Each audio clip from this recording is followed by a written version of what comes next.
Hey guys, so just do a quick video because I get asked often about diet and staying motivated and this kind of thing.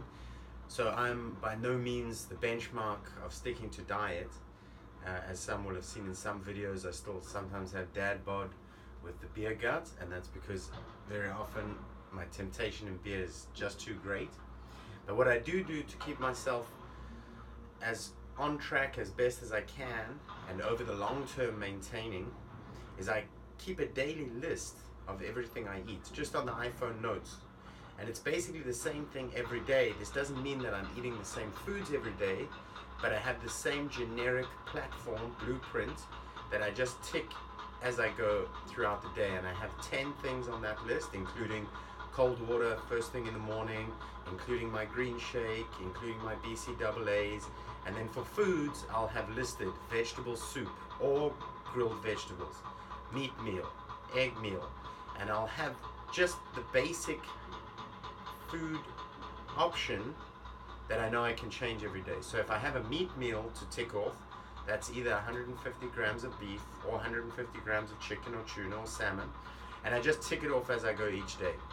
I have 10 items on that list, and if I get all 10, I get a 10 out of 10 score for that day. And I keep a list for every day of the month.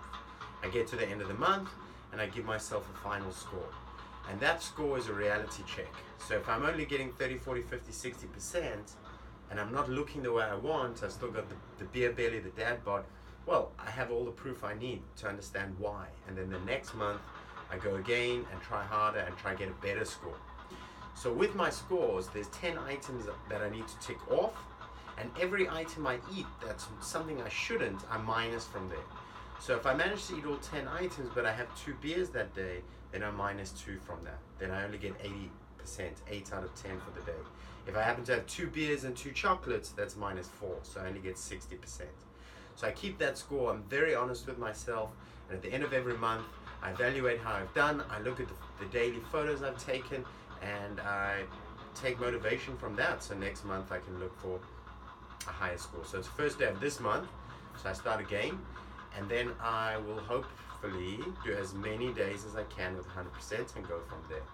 I do have one option that helps me make up for errors.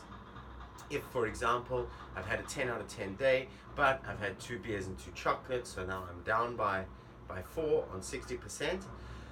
If I do an additional training session that day, so I do a 2-a-dayer, the additional training session gives me 2 points. So I can earn more.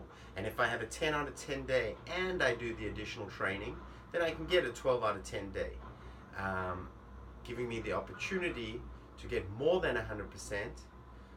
But this is also counterbalanced with the reality that very often I'll give in to temptation and eat things.